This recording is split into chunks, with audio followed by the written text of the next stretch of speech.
Good evening, visitors. Welcome to the Australian War Memorial's Last Post ceremony. My name is Sandy Smith, and joining us today from the Royal Australian Air Force is Squadron Leader Mark Drury. We warmly welcome the family of Corporal Ernest Angus Brown, whose story will be told shortly. We welcome the veterans who have served, those that are still serving, and the families that love and support them. The live stream of this ceremony is made possible by the Returned and Services League of Australia and the RSL and Services Clubs Association. We welcome members who are watching the broadcast of this ceremony across Australia. During this evening's ceremony, wreaths will be laid at the base of the Pool of Reflection by family, visitors to the memorial, students on behalf of Mataranka School visiting from the Northern Territory, students on behalf of Byford Secondary College from Western Australia, and the Karma Ventura unit. If you are able, I now invite you to please stand and join in singing the national anthem.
For those who are able, please be seated.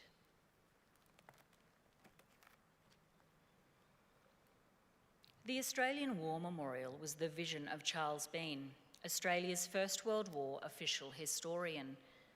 Bean landed with the Australian troops on Gallipoli and stayed with them at the front through to the end of the war. The idea of this national memorial and museum came to him at Pozières, France, in the depths of the bloody fighting of 1916.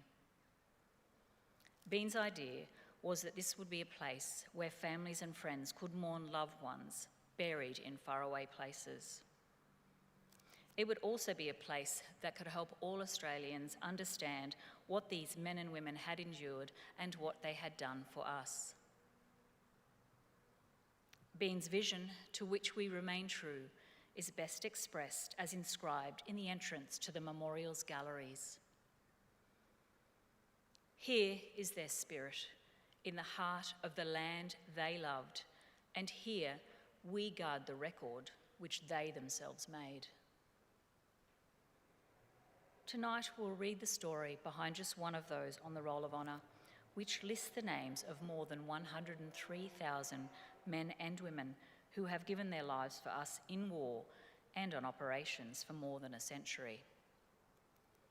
But first we present a lament, Flowers of the Forest.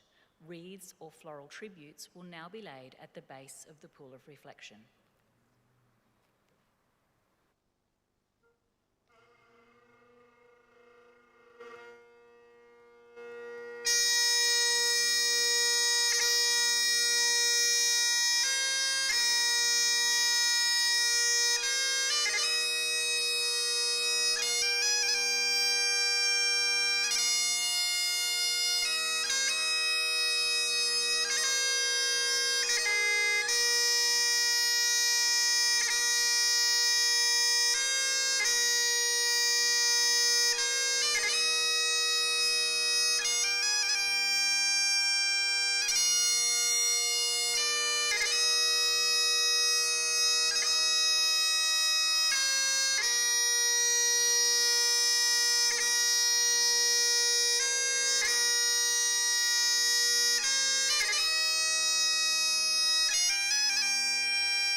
Today, we remember and pay tribute to Corporal Ernest Angus Brown.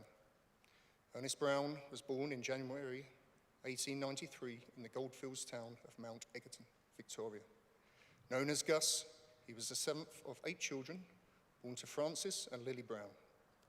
The Brown family moved to Ballarat, where Gus attended Dana Primary School. He joined the senior cadets and rose to the rank of lieutenant. After leaving school, he became a bank clerk and moved to Brisbane. In August 1915, with war between Britain and Germany continuing, Brown volunteered for service in the Australian Imperial Force.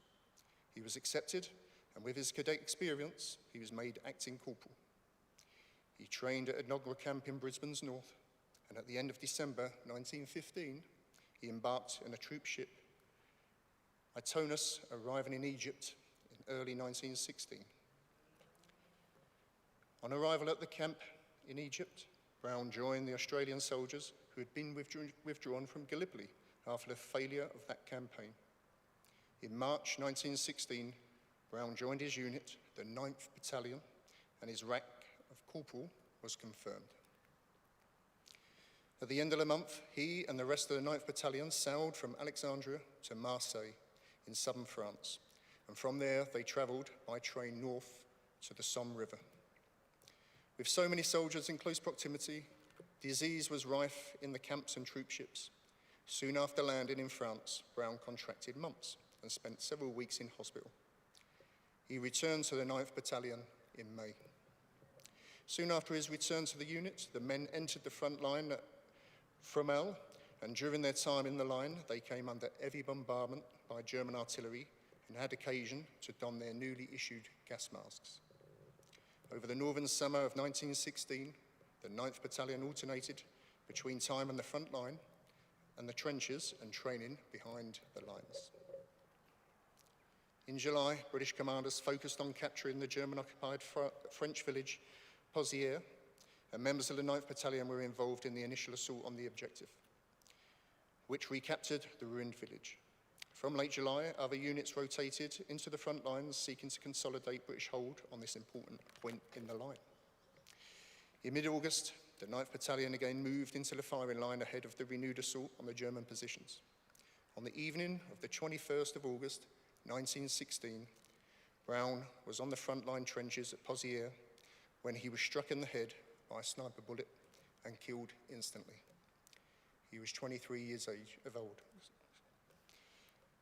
Gus Brown was buried near where he fell. After the war, the various smaller war graves were brought into larger cemeteries. Brown's remains were reburied in Pozières British Cemetery.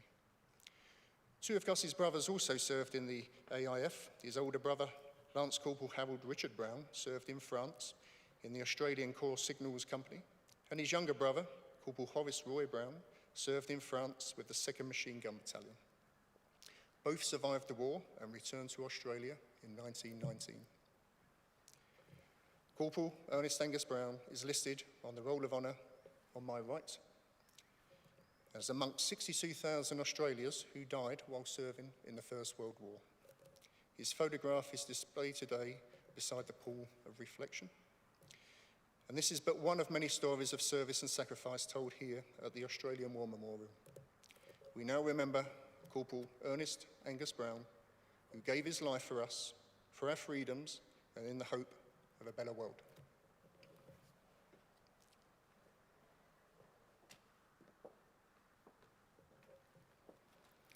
Please stand for the reading of the Ode and the sounding of the last post. They shall not grow old, as we who are left grow old. Age shall not weary them, nor the years condemn.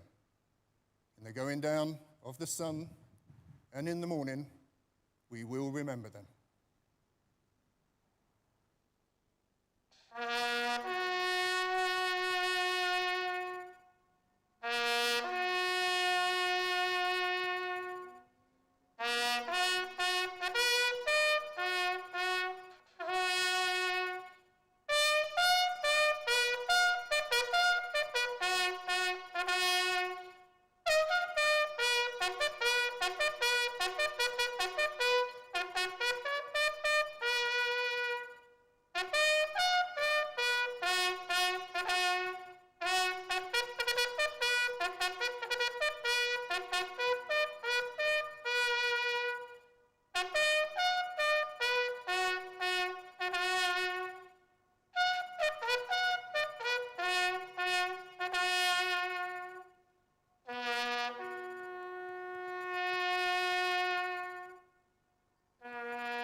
lest we forget.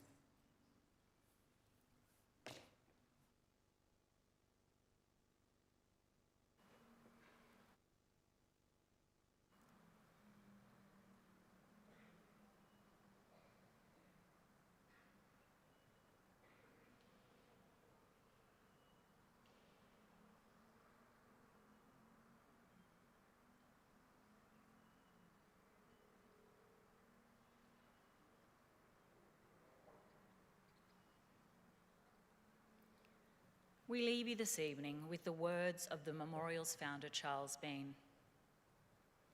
Many a man lying out there at Pozières or in the low scrub at Gallipoli with his poor, tired senses barely working through the fever of his brain has thought in his last moments, well, it's over. But in Australia, they will be proud of this. Ladies and gentlemen, girls and boys, that concludes the last post ceremony. On behalf of our director, staff and volunteers, thank you for visiting the Australian War Memorial today. We wish you all a very pleasant evening.